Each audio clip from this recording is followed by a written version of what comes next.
वास्तु की बात डॉक्टर भूपेंद्र के साथ। आज का वीडियो सडनली सांसारिक जीवन को छोड़ करके वैरागी जीवन की तरफ मुड़ने वाले व्यक्तियों के लिए है, या उनके घरों में ऐसा कौन सा वास्तु दोष था, या उनके घरों की इस प्रकार की वास्तु या इस प्रकार की बनावट थी कि व्यक्ति ने अकस्मात अपना निर्णय बदला, वैरागी बन गया, एकाकी बन गया, साधु बन गया, संत बन गया, सन्यासी बन गया, पारिवारिक, वैवाहिक और सांसारिक जीवन को त्याग दिया। दोस्तों, वीडियो में आगे बढ़ने से पहले मैं एक आपसे आग्रह करूंगा कि मेरे YouTube चैनल को सब्सक्राइब करें। आपका सब्सक्राइब मुझे बहुत मोटिवेट करता है। एक परिवार से जुड़ने के लिए आप और मेरा साथ बनता है, उसके लिए मैं आपसे यही कहूंगा कि चैनल को सब्सक्राइब करें। वीडियो अगर अच्छा लगता है तो लाइक शेयर करें। चर्चा कर रहे हैं अकस्मात जीवन शैली में आया हुआ बदलाव और उसके पीछे वास्तु का कारण। वास्तु हमारे जीवन में हर प्रकार की घटना में कहीं न कहीं किसी न किसी रूप में अपना योगदान देता है, चाहे वो अच्छा हो चाहे वो बुरा हो। अगर किसी घर में नकारात्मक ऊर्जा है तो हमारे जीवन शैली में कहीं न कहीं नेगेटिविटी शामिल हो जाएगी, और अगर घर में सकारात्मक ऊर्जा का वास ज्यादा है तो व्यक्ति के जीवन शैली में, चाहे वो काम करने का तरीका हो, चाहे उसके बोलने का सलीका हो, चाहे उसके अध्ययन का तरीका हो, चाहे उसके व्यापार हो, चाहे वो नौकरी हो या किसी भी प्रकार का कोई अन्य कार्य करता हो, उसमें चार चांद लगाता है पॉजिटिव एनर्जी। आज जो चर्चा का विषय था वो ये था कि अकस्मात जीवन शैली में आया हुआ बदलाव।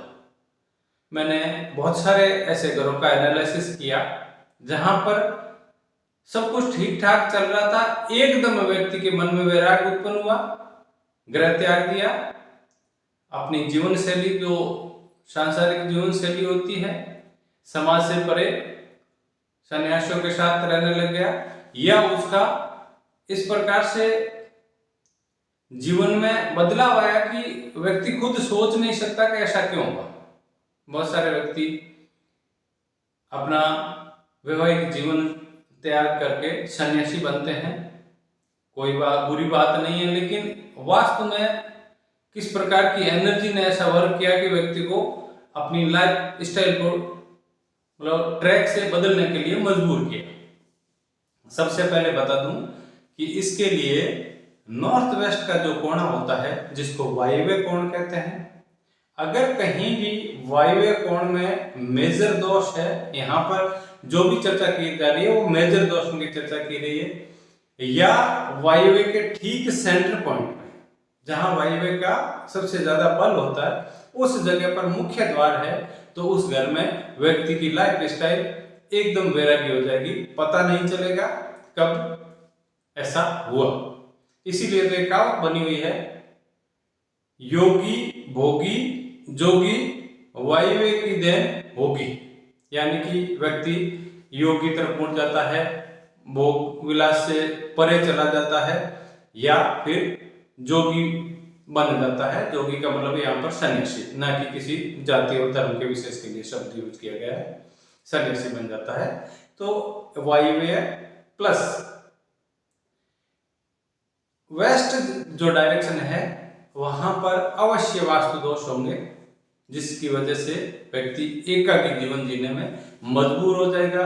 उसके जीवन में सब कुछ त्याज्य हो जाएगा, वो अपने आप में ही मस्त रहना पसंद करेगा, उसकी दीन दुनिया वो और उसकी दुनिया हो जाएगी वैराग्य। थर्ड जो मेजर दोष होता है वो है नैऋत्य कोण का, जिसको कि साउथ वेस्ट कहते हैं। नैऋत्य कोण का बढ़ जाना, नैऋत्य कोण का नीचा हो जाना, नैऋत्य कोण निर्माण रहित होना, नैऋत्य में द्वार होना, या नैऋत्य में पाताल की तरफ बढ़ना, अर्थात कोई कुआं या गहरी खाई होना। अगर ये सभी दोष है तो वहां पर भी इस प्रकार की कोई घटना या दुर्घटना हो सकती है। इन तीन दोषों के साथ में ईशान अगर कट गया, ईशान अगर कट गया, ईशान अगर दूषित हो गया, तो ये चारों दोष मिल करके व्यक्ति का जीवन बदल सकते हैं, जीवन में अचानक मोड़ ला सकते हैं। इसलिए अपने घर की वास्तु सुधारें और वस्तु स्थिति सुधारें। जय माता दी। धन्यवाद।